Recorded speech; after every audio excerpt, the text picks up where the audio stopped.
Welcome to Mystical and Practical, the podcast that demystifies the soul's journey, the spirit world, and spiritual practices. I'm Millie Guidance, a past life psychic, certified Akashic Records reader, and channeling coach. Here, we talk about spirit guides, the Akashic Records, reincarnation, and everything that connects the seen to the unseen, all with both feet firmly on the ground. Ready to decode the spirit world and connect with your inner magic? Let's jump right in. Hello there, I hope you are doing well. Today we're going to talk about the birth of a soul and the soul family we evolve with in the beyond. But before we dive into it all, I would love to bring back a little tradition from my former podcast, Tea with Intuitives. I would like to invite you to make yourself some tea while you listen to this episode so that we can sip together. Because on my end, I'm having my classic mint tea made with the mint I harvested last fall. And yes, I always harvest a ton and it lasts me all year. I just opened my last jar, by the way. So let me take my first sip. Okay, I'm ready. Okay, so last week, I shared a bit about myself and how I started connecting with my spirit guides. And today we're diving into a topic that's just as fascinating, the soul's journey. And to begin, I want to talk to you about how souls are born, where they come from, how they're created, and then I'll tell you about your soul family. So, for this episode, I will focus on souls that go through a reincarnation journey on Earth. That doesn't mean starseeds, which are souls who began their journey on other planets or in other dimensions. That doesn't mean they don't exist. But for today, we're sticking with Earth-based souls. So, what my guides have shown me and what many people who've had near-death experiences have also reported is that our souls are created by what they call the source of life. And they show it to me as a vast ball of light and pure love. And when I try to dig deeper or ask more questions to my spirit guides about this, they usually say it's too vast a concept for our human minds to fully grasp. But even so, I can feel its presence every time I open or close the Akashic Records, whether my records or someone else's. I connect to that divine light. And you can imagine this source like a sun. So the sun radiates its light without being depleted.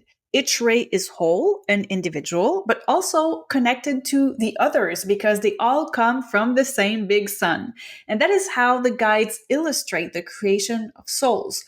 Souls are created in groups. A group might include 20 or 30 souls, like little sparks of light. And you know what? That's the spark we see in the eyes. That is why people say eyes are the window to the soul or the mirror to the soul. These groups of soul form what we call soul family. And that collective birth happens on what is called the causal plane, which is the highest level of consciousness. It's a pure realm of light where advanced soul guides reside, as well as ascended masters, angels, archangels. So it's also where the Akashic Records exist, but we will talk more on that in a future episode. So your soul travels through three main planes in its journey. There is the causal plane where it all begins. Then there is the astral plane where your soul family resides between lifetimes. And then there is the earth plane, the physical plane where your soul incarnates into a human body. So after your soul is born on the causal plane, it only stays briefly there. It's quickly taken under the wing of a soul teacher or spirit guide if you prefer, and the whole soul family moves down to the astral plane to prepare for their first incarnation on Earth. So your soul family is the group your soul was born with. But be careful not to confuse it with your biological family. Your biological family changes with every lifetime, while your soul family stays with you throughout your soul journey. So here's a quick comparison to help make it clear. So I have my little table here. So, okay, soul family lives on the astral plane. This is where you go in between lives. So, in between lives, you always go and meet your soul family. Biological family lives on the earth plane. So, that's the family your mother, father, sister, or your cousin. That's biological family. Or it can also be your adopted family. Soul family, it's the group your soul was born with, the biological family, family you were born into physically. Soul family, it's a stable group between lifetimes. Biological family, it changes with each incarnation regarding depending on what your soul needs. Maybe you need to work on a certain fear and you will decide to work with specific parents. You will decide even to incarnate as a specific region, country. You will decide what will be your social background, rich, poor, and all of that. That's all decisions that you're making in your soul plan before incarnating. And that's a subject of another episode. So, soul family is not the same as a biological family, which doesn't mean that you cannot have a soul family member in your biological family. Okay. So, you might be wondering, can I recognize someone from my soul family here on earth? And the answer is yes. My spirit guides call these people soulmates. And no, soulmates aren't just romantic partners. A soulmate can absolutely be a close friend. So here are a few signs someone might be from your soul family. You may feel like you've always known them because you probably have. You understand each other without even needing words. Or there is a strong pull, whether romantic or not.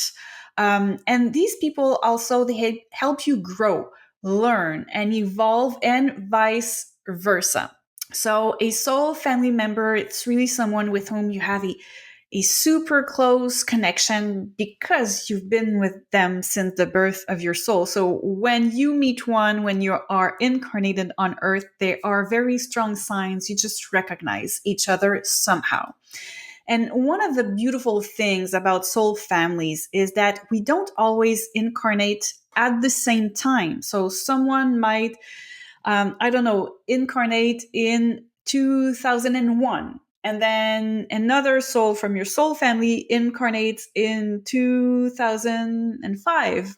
But oftentimes, what will happen is that we usually wait until everyone's done with their lifetime on Earth before meeting again on the astral plane. Meaning, okay, we're going to wait and make sure everyone has finished their incarnation on Earth. We will not reincarnate too soon because we just want to gather everyone be together. And it also helps because I will talk later about what happens after we die, but we have this opportunity to reflect with our soul family members and to learn from each other's experiences. So that's very important. So most soul families are going to wait for everyone to be there, and it's a big celebration. And then once everyone has stopped reincarnating and we all meet on the astral plane, then slowly we're going to think about going back to Earth and reincarnating again. So we're deeply connected, but we're not dependent on each other. And every soul has its own personality. Some are bold and action driven. Others are dreamers. Some crave beauty and refinement. Others are focused on humor or even sharing knowledge. So I've seen even soul families that love to crack jokes, both on earth and in the astral realm. And I'll always remember I channeled for a woman and I was channeling her brother who was alive with her on Earth. But I was tapping into them as souls on the astral plane. And I realized that her biological brother was also her member of her soul family. So he was both soul family and biological family in that incarnation. And I could see them cracking jokes at each other all the time, being very mischievous. And nothing obviously is mean because, souls are all When we are in our purest form on the astral plane, we're very, very loving. It's all in love.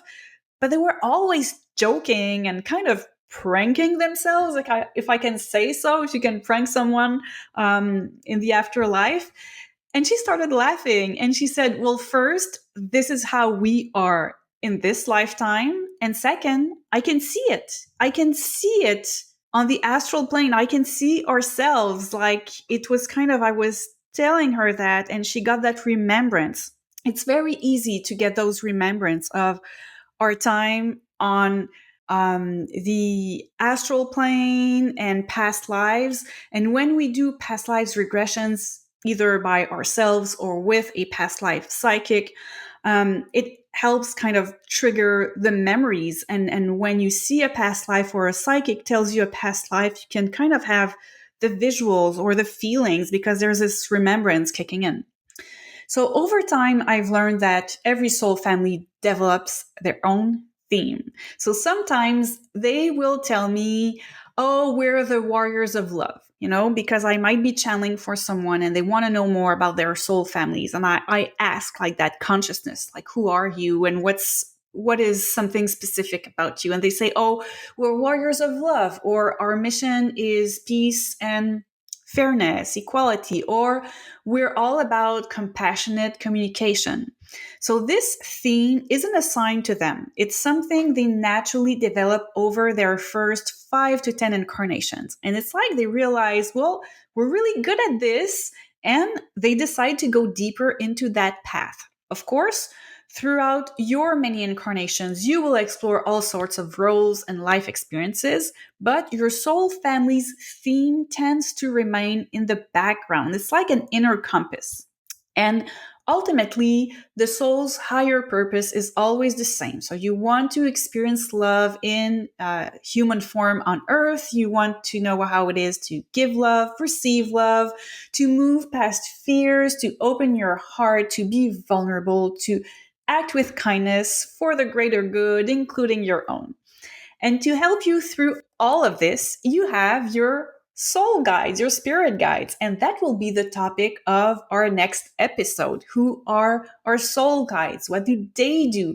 And I'll introduce you to one of my soul guides who's been walking with me for many, many years. In the meantime, if you would like to write to me, ask me a question, or share your experience, you can reach me at melly.guidance@gmail.com or message me on Instagram, Facebook. And if you are watching this episode on YouTube or on YouTube, feel free to leave a comment. I read them all, by the way.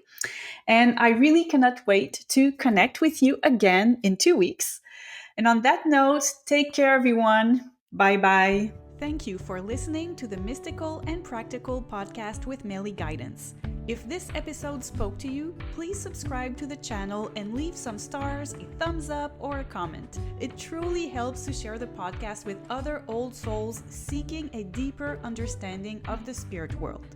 If you're interested in getting an Akashic Records reading, a tarot reading, or joining one of my online courses, you will find all the details at mellyguidance.com. This podcast was edited by plcm.ca and the original music was composed by record.bandcamp.com.